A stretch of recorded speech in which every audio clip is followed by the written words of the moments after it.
Bom dia, irmãos. Mais um EBD online. Graça e paz a todos os meus queridos irmãos, amigos que nos acompanham pelo nosso canal do YouTube. Você está com a gente aqui e é uma alegria tê-lo vocês aqui com a gente. Se inscreva no nosso canal para que você receba toda a playlist e para que você tenha acesso a tudo que já foi colocado lá sobre a Epístola de Paulo aos Colossenses, que é o texto que nós estamos aqui estudando. Antes de nós começarmos a nossa palavra, eu quero antes orar com você. Orar por você, orar com você. Senhor, em nome de Jesus, muito obrigado, porque estamos aqui, porque podemos juntos falar e ouvir a Tua voz. Usa-nos segundo a Tua vontade. Faz o Teu propósito nessa manhã. Te damos graças. Em nome de Jesus. Amém. Amém. Bem, na semana passada nós começamos o capítulo 3 da Epístola aos Colossenses. É uma epístola interessante que desenvolve uma teologia muito profunda até o capítulo 2. Capítulo 1, capítulo 2. No capítulo 3, Paulo começa aqui a desenvolver aspectos mais práticos. Não é que ele abandone a doutrina, não é que ele abandone a teologia, mas aqui ele começa a desenvolver aspectos práticos que são consequências da teologia que ele já havia desenvolvido nos capítulos anteriores. Então, para você entender e compreender bem, Paulo no primeiro capítulo e no segundo capítulo fundamenta, traz as razões, as explicações para que agora, no capítulo 3, ele faça isso de forma muito prática e muito mais direta com relação aos temas que aqui vão surgindo. E nós vimos na semana passada já isso acontecer, porque Paulo diz no capítulo 3, acompanhe comigo a leitura, diz, capítulo 3, versículo 1 em diante, diz assim: porque se foste ressuscitados juntamente com Cristo, buscai as coisas lá do alto, onde Cristo vive, assentado à direita de Deus. Quer dizer, Paulo já havia dito no primeiro capítulo, no segundo, que nós estamos mortos para o mundo e que nós ressuscitamos com Cristo, que nós morremos para toda a realidade, rudimentos, para todos os poderes desse mundo, e nós ressuscitamos em Cristo. Aí agora ele começa o capítulo 3 dizendo, portanto, se foste ressuscitado, ou seja, ele já havia dito que nós ressuscitamos. E aí ele agora começa, se vocês foram ressuscitados, ou seja, vocês estão em Cristo, vocês receberam dele uma nova vida, então, porque vocês receberam uma nova vida, vocês devem viver de acordo com a vida que vocês receberam. Vocês receberam a graça de Deus, vocês devem viver de acordo com esta graça. Porque Paulo, ele não está preocupado com a teologia apenas, mas com que a teologia, a palavra de Deus, a palavra autoritativa de Deus, se torne para nós uma vivência. Não trata-se de um conhecimento especulativo ou de qualquer tipo de conhecimento que não gere em nós uma atitude. Paulo quer que essa igreja querida, que ele não conhece ainda, mas que tem Epáfras como fundador e líder dessa comunidade, que ele está instruindo, porque ele é apóstolo, porque Epáfras é um discípulo de Paulo, que o convida a somar-se ao esforço de trazer essa comunidade toda para o Evangelho, já que eles estão recebendo influência de outras fontes que querem perverter esse Evangelho. Então, Paulo quer que eles conheçam a doutrina, mas que também coloquem essa doutrina em prática. Que eles conheçam a teologia, mas que essa teologia se encarne. Que eles tenham um conhecimento da palavra de Deus, mas que não seja mero conhecimento especulativo, mas que esse conhecimento ele se torne uma realidade, que eles vivam a partir do conhecimento que receberam. Então é preciso que nós também hoje, que pertencemos à Igreja de Cristo, temos uma compreensão do seguinte: os evangelhos, as epístolas, as cartas gerais, o livro de Apocalipse, assim como também o livro de Atos Apóstolos, ou seja, todo o Novo Testamento tem um propósito específico. É nos falar sobre o Evangelho e nos levar não apenas a uma compreensão do Evangelho, não apenas a um entendimento intelectual, teórico, mas que esse conhecimento se torne vida. Palavra é vida. Palavra só pode ter importância real para nós quando ela se torna vida. E isso é importante para a gente. Que a gente guarde isso logo de cara. Deus está falando com a gente. Está falando através da sua palavra. E não é apenas para a gente ouvir e guardar na mente e no coração. É para a gente transformar isso em atitude, em comportamento. É aquilo que Aristóteles vai dizer 4 séculos antes de Cristo. É a repetição daquilo que nós aprendemos precisa ser realizado de forma sistemática até se transformar em um hábito e esse hábito se transformar em um comportamento e esse comportamento em uma atitude real da nossa vida que venha produzir em nós vida. Então é isso que Paulo quer. E aí por isso que ele diz, olha, se vocês foram ressuscitados realmente com Cristo, buscai as coisas do alto, onde Cristo vive e está sentado à direita de Deus. Pensai nas coisas do alto, não nas coisas aqui da terra. E aí ele justifica isso, porque vocês morreram e a vossa vida está oculta juntamente com Cristo.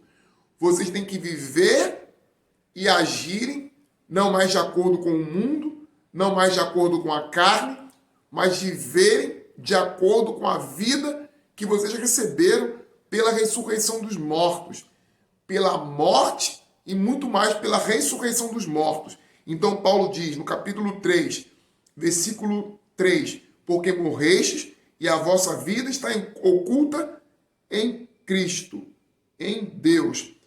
E aí ele diz no versículo 4, quando Cristo, que é a nossa vida, se manifestar, então vós também sereis manifestado com ele em glória.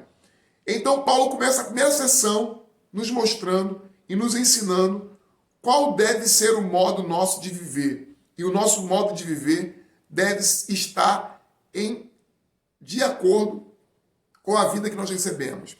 Nós recebemos um tipo de vida que nos foi dada pela morte e ressurreição de Cristo.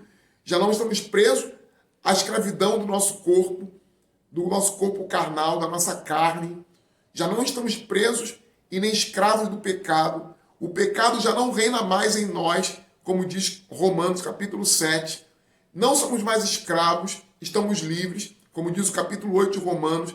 Já não há mais nenhuma condenação para aqueles que estão em Cristo, porque estando em Cristo nós somos libertos do poder e da tirania do pecado. Nós fomos libertos do poder e da tirania da lei. Nós fomos libertos do poder e da tirania da morte. Então nós estamos livres. Livres para quê? Livres para vivermos uma vida de acordo com o Evangelho. Como é que se vive essa vida? Paulo nos ensina então aqui. Como é que nós vivemos? Como é que nós temos que viver a partir de agora? Depois de compreender o Evangelho, depois de compreender a palavra. E aí ele diz no versículo 5, fazei, pois, morrer a vossa natureza terrena, prostituição, impureza, paixão lascívia, desejo maligno e avareza, que é idolatria. Por estas coisas é que vem a ira de Deus sobre os filhos da desobediência.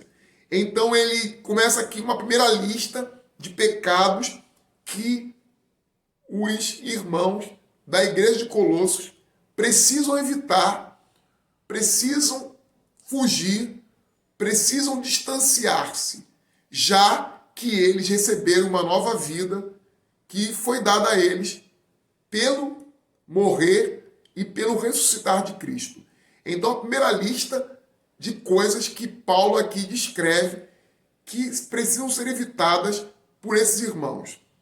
Ou seja, é a teologia sendo colocada em prática. Ele diz: fazei, pois, morrer a vossa natureza terrena. Em outras traduções, fazei, pois, morrer a vossa natureza carnal. Se você voltar a outros vídeos, você percebe que uma das coisas que nós falamos aqui é que Paulo está combatendo uma heresia que parece muito com o gnosticismo, que é uma heresia que vai surgir no segundo século. Dentro do escopo e daquilo que essa heresia defendia, eles defendiam uma negação da carne, uma desvalorização do corpo, desvalorização da carne, uma negação da importância do corpo e uma mortificação da carne e do corpo. Então, Paulo se apropria desse conceito de mortificação que está presente na ideologia e na filosofia desses hereges para trazer essa mortificação para o lugar correto que essa mortificação tem no cristianismo. Nós não fazemos morrer o corpo porque, através da morte do corpo, nós vamos acessar um conhecimento especial de Deus. Nós não fazemos morrer o corpo porque, através da morte do corpo, é que nós vamos alcançar a salvação. Nós não fazemos morrer o corpo porque é o corpo que nos impede de ter um relacionamento com Cristo. Nós fazemos morrer o corpo após Cristo já está vivendo em nós. Cristo vive em nós e então, porque Cristo vive em nós, nós fazemos morrer o corpo. Não para que, fazendo morrer o corpo, nós venhamos a alcançar a salvação em Cristo. Para que, fazendo morrer o corpo, nós tenhamos conquistado a salvação pela morte do corpo. Não. Nós estamos em Cristo e morremos em Cristo. Morremos em Cristo porque é através da morte do corpo de Cristo é que a nossa morte se torna uma coisa que tem utilidade. Nós fazemos nosso corpo morrer sem que Cristo tenha morrido, não significaria de nada. A morte que Paulo fala aqui não é visando fazer, pois, morrer o vosso corpo, visando alcançar a salvação. Porque já recebemos a salvação em Cristo Jesus, pelo morrer de Cristo, é que o nosso morrer agora faz sentido. Então, você hoje precisa fazer morrer o nosso próprio corpo. Nós hoje precisamos fazer morrer o nosso próprio corpo para que o nosso morrer possa levar a uma vida de santidade, a uma vida de compromisso com a palavra. Fazer morrer a natureza carnal. Não para que nós venhamos alcançar a salvação, mas porque já recebemos a salvação, agora nosso corpo pode morrer e ele vai morrer. E ele vai morrer para as coisas do mundo. Então, a nossa morte só faz sentido porque a morte de Cristo já aconteceu.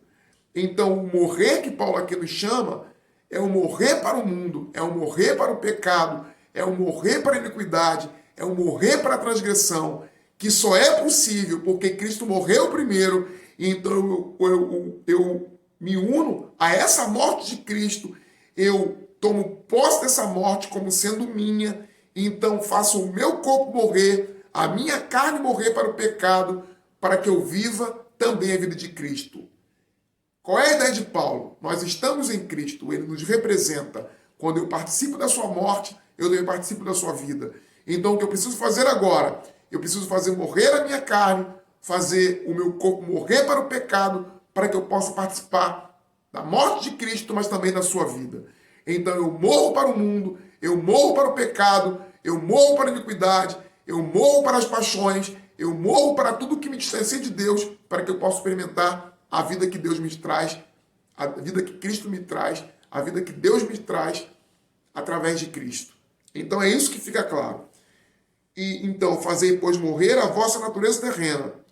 E aí ele deixa muito claro isso, como ele faz também em Gálatas, em outras cartas. Ele faz qual é o tipo de natureza que vai morrer. Ele coloca a prostituição, a impureza, a paixão e a lascívia, que é um tipo de sensualidade exacerbada. Ele ataca aqui, o primeiro grupo de pecados são pecados ligados à sexualidade, à sensualidade, a apetite sexual, aos desejos ligados à sexualidade. E Paulo aqui está pintando primeiro esse quadro, ou ligando-se a essa realidade, porque ele entende aqui que essa realidade é prioritariamente aquela que a comunidade está sofrendo problemas. Então, Paulo percebendo isto, porque Paulo fala daquilo que são os problemas da comunidade.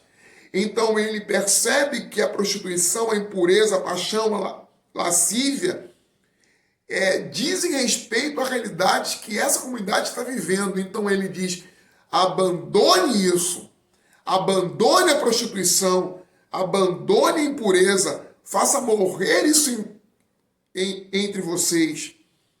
A prostituição não trata-se apenas de estar vendendo o próprio corpo. O adultério, a fornicação, estar tendo relações sexuais ilícitas, ou até mesmo, como ele vai aqui especificar, impureza. Não trata-se apenas de o ato em si, da relação ilícita, mas a impureza nos dá aqui a dimensão de que Paulo está pintando que não é o ato apenas pecado, mas a impureza nos deixa perceber que Paulo está combatendo também a ideia de que os nossos pensamentos podem estar sendo cativados, escravizados pelo pecado. Então Paulo está aqui na mesma linha de Jesus, que diz que se nós desejarmos, ou se nós com o nosso olhar, olharmos para a mulher do nosso próximo com desejo lascívio, nós já estamos pecando. Então Paulo diz, abandone o pecado, faça morrer a vossa natureza de prostituição, mas não apenas de prostituição, também de impureza. Se os pensamentos de vocês são impuros, vocês também estão pecando. Mas não apenas também poderíamos pensar aqui na questão sexual, da sensualidade, da sexualidade, mas também quando nós pensamos mal do nosso irmão, quando nós pensamos coisas erradas, quando nós temos ambição desmedida, porque nós vamos ver aqui que ele fala também, não apenas de impureza, mas de desejo maligno. Ou seja, você desejar aquilo que é do seu próximo, cai no pecado do 10º mandamento, que é a cobiça, que é um desejo, como ele coloca, que desejo maligno, porque nem todos os desejos são maus em si. Nós podemos desejar coisas, mas ele classifica o desejo, ele traz essa realidade de especificar qual é o tipo de desejo que Deus condena. O desejo que Deus condena não é o desejo puro, de progresso, de crescimento, mas é o desejo maligno, de ganancioso, que extrapola os limites daquilo que é correto, daquilo que é bom, daquilo que edifica. Então Paulo diz, abandone a prostituição, abandone a impureza, abandone a paixão lascívia, todo tipo de paixão que nos afasta, que nos distancia de Deus, que nos tira a paz, que nos tira o controle, o domínio próprio, porque aqui paixão é também adjetivada, é um tipo de paixão. Nós podemos nos apaixonar pelas coisas boas que Deus nos deu. Nós podemos nos apaixonar pela família, pela igreja. Nós podemos ter paixões, hobbies, desejos. Deus não condena a paixão em si. Porque alguém pode pensar, o cristianismo é triste. O cristianismo não permite que as pessoas se deem, se amem ou amem as coisas que fazem. Não. Nós precisamos de ter sobriedade, equilíbrio. Deus não nos está nos proibindo de nos apaixonar pelas coisas que Ele mesmo fez. Ele nos deu coisas que são importantes para o nosso crescimento, para a nossa edificação, prazeres nesse mundo que são possíveis de serem gozados, prazeres que devem ser buscados. O que Paulo está condenando aqui é a paixão desmedida, que ele chama aqui de paixão lascívia. Ele chama aqui de uma paixão adulterada pelo pecado. O desejo aqui não é o desejo das coisas boas que Deus fez, é o desejo maligno. E aí ele condena também a avareza, que é a idolatria. Veja que também a avareza, ela é, de uma forma muito clara, colocada como uma coisa específica. Não é uma avareza qualquer. É uma avareza que se torna idolatria. Normalmente nós pensamos avareza apenas no dinheiro que nós deixamos de dar ou que nós temos muita sede de ter. Aqui Paulo especifica o seguinte, que a avareza, ela se torna idolatria porque nós passamos a amar o dinheiro, a amar aquilo que o dinheiro proporciona, a amar as coisas que nós temos. Não há nenhuma restrição a nós gostarmos daquilo que Deus nos deu, ou que nós desejemos coisas legítimas que trazem a possibilidade de uma vida melhor para todos nós, para a nossa família, para as pessoas que nós amamos, para as pessoas que nós queremos bem. Não é uma condenação do mundo em si mesmo, de tudo que o mundo pode nos trazer de bom e de benéfico. É do mundo enquanto sistema organizado contra Deus e que seduz e que envenena a nossa alma. Quando Paulo faz uma lista daquilo que não pode ser feito e daquilo que deve morrer na nossa natureza carnal, não é fazendo, e aí eu tenho que insistir nisso, fazendo o cristianismo ser um cristianismo daquilo que não pode, daquilo que não deve, daquilo que é restrito, daquilo que é uma negação da felicidade. Não, a felicidade deve ser buscada nas coisas que Deus criou. Deus não está nos mandando nos fecharmos completamente para tudo que é bom nesta vida, que traz alegria, contentamento. O que Deus está dizendo é, há limites. Há limites. Qual é o limite? Que nós não venhamos adorar as coisas que Deus criou. Por isso é que é idolatria. A avareza se torna idolatria quando nós amamos as coisas que Deus nos deu, como dinheiro, como a família, como o nosso status social, como amar a própria igreja, o ministério, seja o que for, aquilo que nós adoramos se torna para nós um Deus. Nós temos que usufruir de tudo que Deus nos dá sem nos tornarmos escravos, porque isso é e se torna idolatria. Nós temos nesse século muitos outros deuses sendo aí alvo da adoração de muita gente, porque estão amando coisas ao invés de apenas usufruir delas.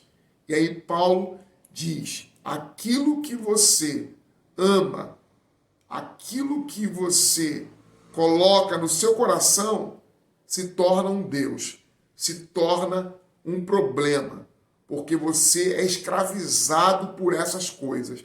E Paulo está dizendo, não seja escravo de nada. E aí, por isso ele diz, fazei, pois, morrer a vossa natureza terrena, prostituição, impureza, paixão lascívia, desejo maligno e avareza, que é idolatria. Não permita que essas coisas venham escravizar você.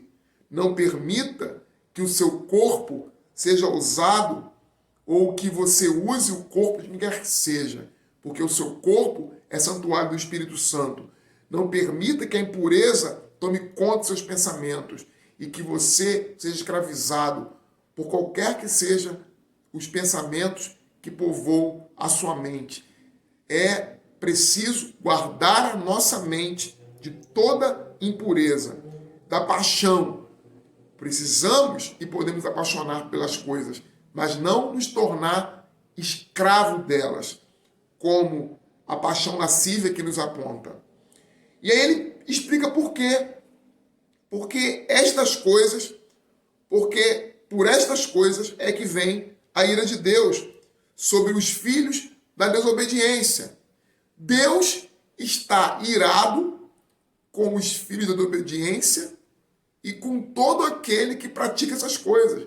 Porque todas essas coisas fazem mal a nós, porque o pecado faz mal a nós, o pecado é morte, o pecado gera morte, o pecado é caminho de morte, ele faz mal à nossa família, ele faz mal à nossa igreja, ele faz mal à sociedade, e eu posso exemplificar isso para você.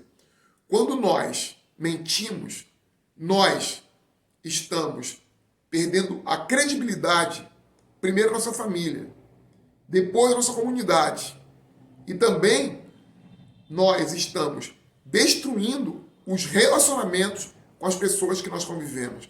Então, a mentira, que eu estou usando aqui como exemplo do pecado que nos afasta de Deus, ela nos escraviza, porque nós nos tornamos mentirosos. E o que é o mentiroso? O mentiroso é aquele que torna a mentira parte da sua vida e é escravizado por ela. Então, nós nos tornamos escravos da mentira. Então, Paulo está dizendo, tudo isso destrói a sua própria vida. Mas não a nossa própria vida apenas. A mentira destrói o nosso relacionamento com as pessoas. A mentira nos torna sem crédito das pessoas. Mas, principalmente, o pecado destrói o nosso relacionamento com Deus. E aí, o salmista, no Salmo 51, é muito pertinente e é muito eficaz na sua palavra. Pequei, contra ti somente pequei. O nosso pecado é pecado primeiro contra Deus. Então, se nós pecamos, nós precisamos fazer duas coisas. Nós precisamos nos arrepender. Nós precisamos confessar. Nós precisamos nos arrepender. Nós precisamos confessar. São as duas primeiras coisas que nós fazemos quando nós pecamos. Quando nós pecamos contra Deus, nós falamos com Deus. Quando nós pecamos contra o nosso próximo, nós, além de nos arrependermos, confessarmos que erramos com o nosso irmão, nós possivelmente precisaremos restituí-lo. Não adianta você pedir perdão e não restituir. Ou seja, quando você faz mal a alguém, você precisa buscar restituir essa pessoa, para que você tenha de novo a credibilidade dela. Então, fuja do pecado, porque ele destrói a nossa relação com Deus e com o nosso próximo. Isso fica claro, porque nos próximos versículos vamos perceber que nessa primeira lista de pecados, são pecados que afetam muito mais a nossa relação com Deus. Porque se nós nos prostituímos, ou somos impuros, ou temos paixões desenfreadas, desejo maligno e avareza, nós prejudicamos nosso relacionamento com Deus. Então, essa primeira lista é uma lista de pecados que nós cometemos mais diretamente na nossa relação com Deus. Quando você lê aqui no versículo 8, você vai perceber que Paulo vai nos exortar novamente a não cairmos na cilada do pecado, mas são pecados que dizem respeito ao nosso relacionamento também com o próximo. Vejamos isso a partir do versículo 7. Ora, nessas mesmas coisas andastes vós também noutro tempo, quando vivias nelas. Então Paulo está dizendo aqui, olha, vocês não deveriam estar vivendo mais isso. Vocês não deveriam estar mais agindo dessa forma. Nesse tempo que vocês estão, já em Cristo. Foram mortos em Cristo e ressuscitaram nele. Então Paulo é aqui bem duro, porque ele está aqui falando, ó, vocês não podem estar vivendo isso novamente. Esse comportamento era o comportamento que vocês tinham antes. Como vocês podem voltar agora a viver a vida que viviam antes? Então Paulo age com essa ironia. Vocês não estão vivendo mais assim. É por isso que ele diz, ora, nessas mesmas coisas andaste outrora. Vocês andavam outrora. E alguém pode perguntar da comunidade de Colossos, Paulo, nós estamos agindo dessa forma. Mas Paulo está pressupondo aqui, acredito eu, de forma muito irônica, para levá-los a refletir de que esse tipo de problema já não era mais necessário acontecer entre eles, ou não deveria mais estar acontecendo entre eles. E ele diz, vocês viviam antes assim, vocês não podem estar vivendo novamente dessa forma. Aí no versículo 8 ele diz, capítulo 3 ainda, versículo 8 ele diz, agora, porém, despojai-vos, ou seja, retirem de vocês essas vestes, despojem, tirem a veste, tirem essas vestes sujas, despojem-se dessa roupa, tirem essa roupa, tirem de vocês essa capa, tirem de vocês esses pecados, retirem de vocês isto que está sobre o corpo de vocês, sobre a vida de vocês. E ele diz, despojai-vos igualmente de tudo isto. A ideia de despojar aqui estar coberto, estar com essas coisas sobre nós, assim como a roupa está sobre nós. E aí, quando eu digo para você tirar, é porque você está vestido. Vista-se de uma outra coisa. Não vistam-se dessas roupas. Não vivam desta forma. Não ajam dessa forma. Não estejam vestidos com, aqui ele vai dizer, com a ira, com a indignação, com a maldade, com a maledicência, com a linguagem obscena do vosso falar. Veja que aqui, como eu disse anteriormente, tratam-se de pecados que dizem respeito ao nosso relacionamento com o nosso próximo. Se na primeira lista, que está aqui nos versículos 5 e 6, diz respeito à nossa relação com Deus, porque trata-se de pecados que afetam o nosso relacionamento com Deus, aqui trata-se de pecados que não afetam apenas a nossa relação com Deus. Também afetam a nossa relação com Deus, porque aquele que se ira, aquele que fica indignado de forma exacerbada, ou aquele que é maledicente, que tem uma linguagem obscena no seu falar, ele ofende o seu irmão, ele quebra a comunhão com o seu irmão, mas ele também ofende a Deus. Mas vamos lá. Ele diz aqui, despojem-se da ira. Não é o tipo de ira que ele vai dizer em outro momento que nós devemos ter. Não é, e não se trata de uma ira boa, benéfica. Não é a ira e indignação com relação àquilo que é santo. Porque há um tipo de ira que é até observada na Escritura como algo benéfico. É a ira que nós temos quando nós vemos o mal, é a ira que nós temos quando nós vemos a injustiça, é a ira quando nós percebemos que alguém está sendo maltratado, tripudiado, e nós reagimos para que essa pessoa seja protegida, ou para que até mesmo nós estejamos protegidos. É também a ira que trata-se de uma indignação santa quando os princípios de Deus estão sendo quebrados. E aí nós nos iramos para que a palavra de Deus seja protegida e os princípios que a palavra de Deus nos chama a viver não sejam violados. Mas não é esse tipo de ira que Paulo está aqui se posicionando ao contrário. É um tipo de ira que viola qualquer sobriedade possível.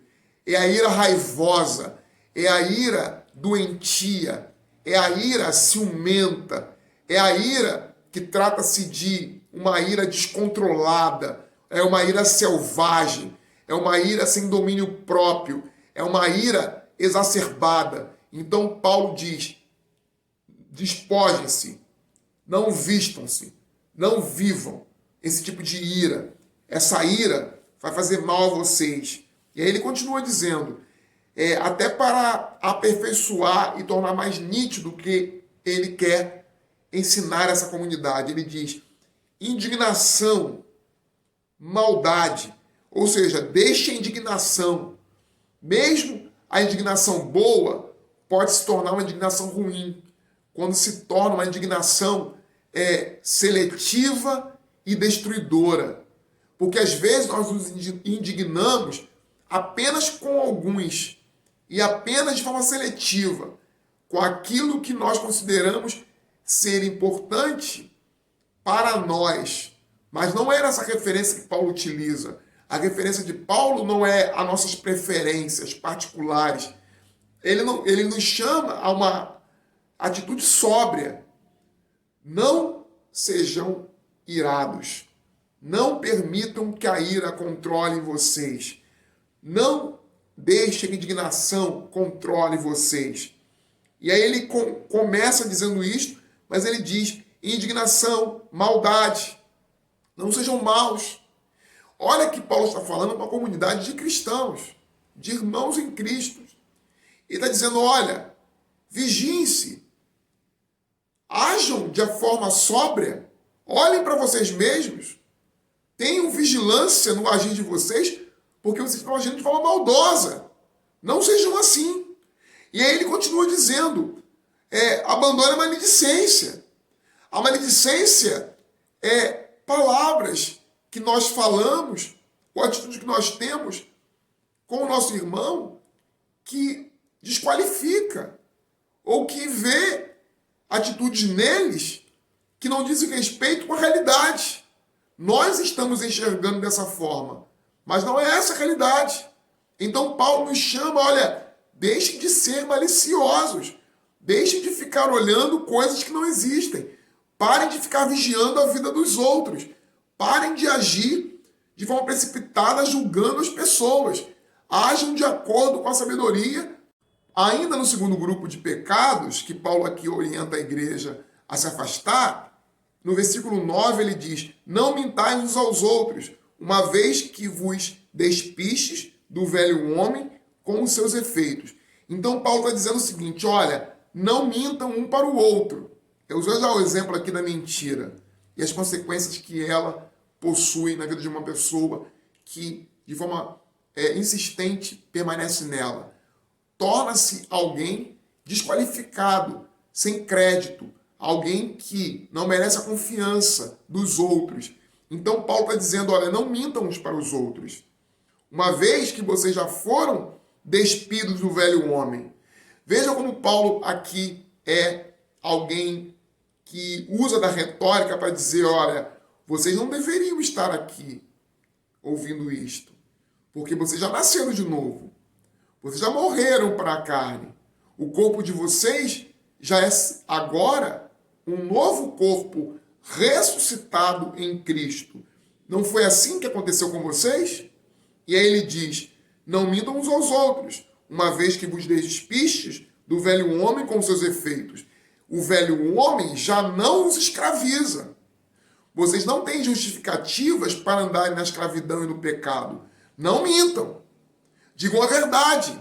Façam aquilo que é correto. Ajam com justiça nas palavras de vocês. Não inventem histórias. Não sejam caluniadores. Não deem falso testemunho. Não digam coisas que não são reais. Digam apenas aquilo que é a verdade. Porque o homem de Deus tem uma palavra só. E aí você escuta um eco muito grande dos evangelhos quando Jesus diz que a palavra do crente é sim, sim, não, não. e o que passar disso é procedente do maligno. A nossa palavra é reta, a nossa palavra é certa, a nossa palavra não só por variação, porque nós somos da verdade, nós não somos da mentira. A mentira não pode estar em nossa boca. Quando nós pecamos pela mentira, nós agimos segundo o pai da mentira, que é o diabo.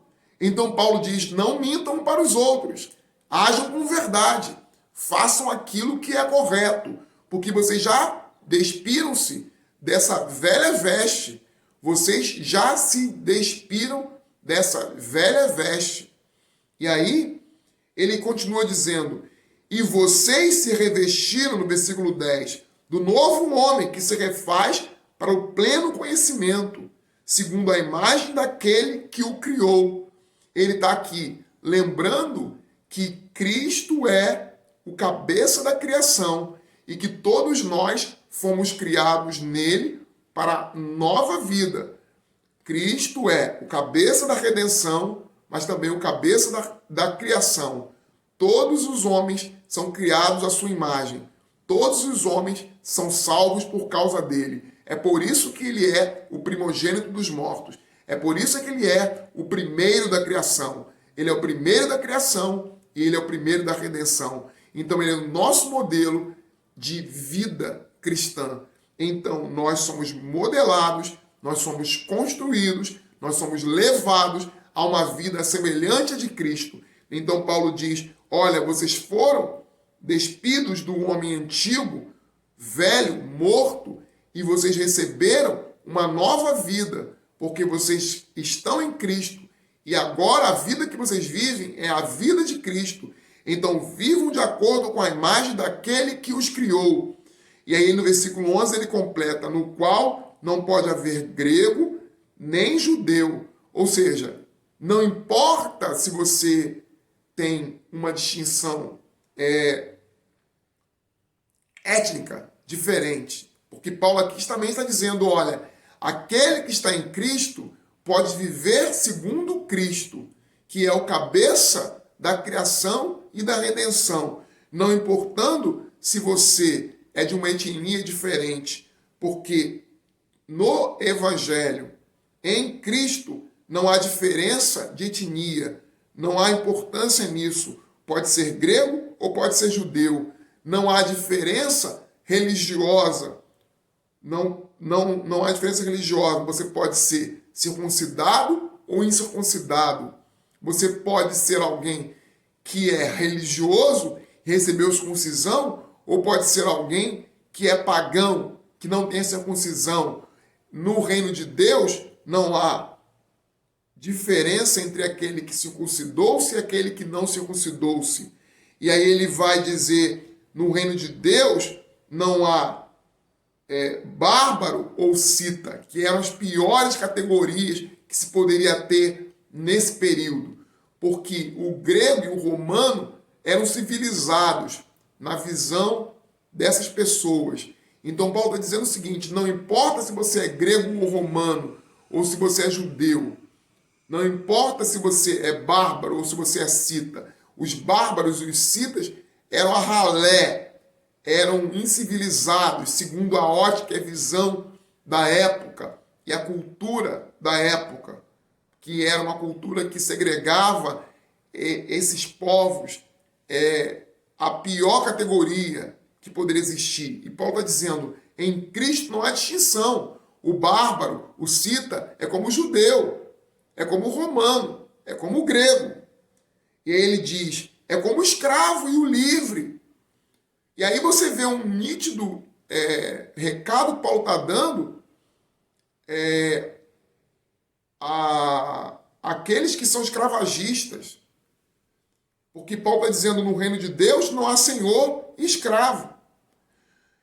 Paulo vai na carta de Filemão, a carta a Filemão, dizer claramente isso. Na epístola a Filemão, ele vai dizer claramente isso. De Onésimo, que era escravo, que deveria ser tratado como um irmão e não como escravo. Então não há distinção no reino de Deus. O reino de Deus é feito de irmãos, não escravo e livre. apenas irmãos. Porém, Cristo é tudo em todos. Ou seja, nós abandonamos todas as compreensões equivocadas, preconceituosas, estabelecidas pela sociedade, para vivermos de acordo com a vontade de Deus e de acordo com o propósito de Cristo, que é a santidade, e por isso Paulo se preocupa aqui em dizer primeiro, e hoje nós gastamos bastante tempo dizendo aquilo que devemos evitar, aquilo que precisa morrer, aquilo que precisa não existir na nossa vida. Aquilo precisa ser mortificado. E a mortificação aqui é não para ganhar a salvação, mas porque já recebemos a salvação e agora vamos fazer morrer a nossa natureza de pecado, abandonando essas duas listas de vícios que foram aqui expostas. E Paulo termina dizendo, porém, Cristo é tudo em todos. Vem para Cristo, estando em Cristo, nós somos livres e vivemos de acordo com a vida que ele mesmo estabeleceu. É possível esta vida. É possível esta vida. Paulo vai dar clareza positiva, porque tudo aqui, até agora, foi negativo. Aquilo que não devemos fazer. A partir do versículo 12, ele vai nos ensinar quais são as virtudes que nós devemos viver. E a gente continua isso na próxima semana, que é o versículo 12 em diante, em que Paulo vai nos ensinar e vai nos dizer quais são as virtudes que nós precisamos viver. Que são as virtudes paulinas, as virtudes bíblicas, as virtudes cristãs.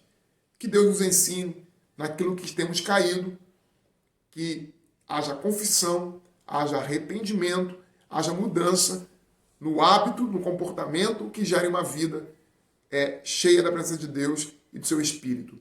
Afaste-se, distancie-se, revista-se de coisas que o novo homem em Cristo nos proporciona. Semana que vem vai ficar mais claro tudo isso para você. Que Deus te abençoe. Fica agora com a tia Sheila, que está aí tinindo para ensinar as nossas crianças tudo de lindo, tudo maravilhoso que temos que viver, né? Porque também as crianças precisam ser ensinadas na palavra de Deus. Vamos então para a EBD das crianças. Olá, bom dia! Estamos aqui para mais um EBD. Hoje nós vamos ler o texto que está lá em 2 Reis 5, que é a história de Naamã, Antigo Testamento. Mas como o texto é muito comprido, vocês vão ler ele todo, eu vou contar a história para vocês e a gente vai orar para o início, tá? Senhor, muito obrigada por mais um dia, por estar conosco. O Senhor abençoe a nossa casa, a nossa família, os nossos parentes. Abençoe nossa igreja e faça-nos entender a sua palavra. O que eu lhe peço e agradeço em nome de Jesus. Amém. Bom, Naamã, ele era um chefe do exército sírio. Ele era um homem muito honrado, muito orgulhoso. Só que aconteceu uma coisa muito ruim com Naamã. Ele pegou uma doença que na época não tinha cura, que era lepra. Então ele pediu para o rei ele liberar ele para ele poder ir para Israel e ver se ele curava ele lá. Então ele deu várias coisas para ele levar e ele foi para Israel.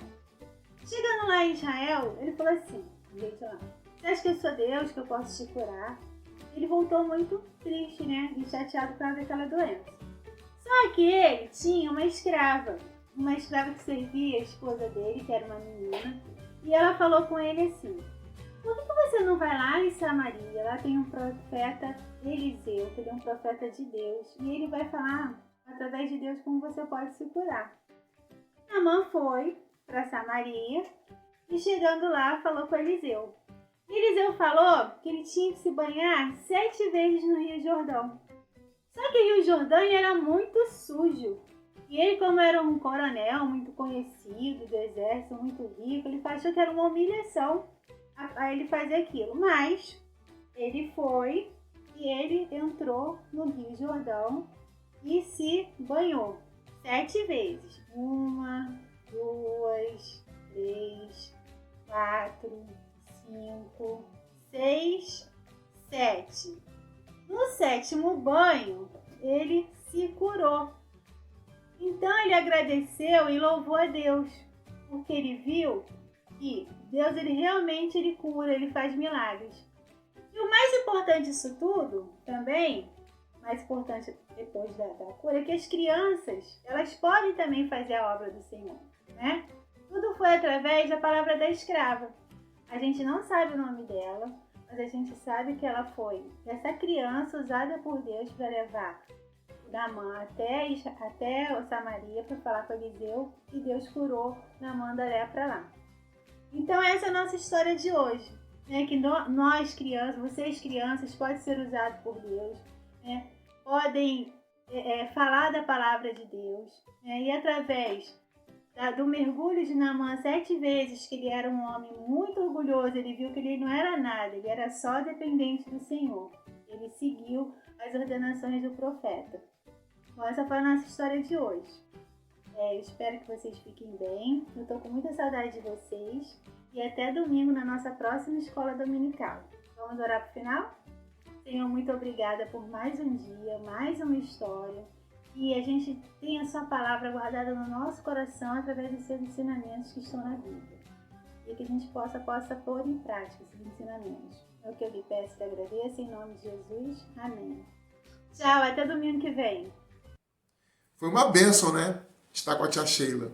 Agora vamos encerrar a nossa EBD dessa manhã com a bênção apostólica. Que Deus te abençoe. Mais tarde estamos juntos no culto ao Senhor. Que a graça de Cristo, que o amor de Deus Pai, que o poder do Espírito Santo repouse sobre vós, irmãos, amigos e todos que aqui estão conosco nesse canal, agora e para sempre. Amém e amém. Que Deus nos abençoe.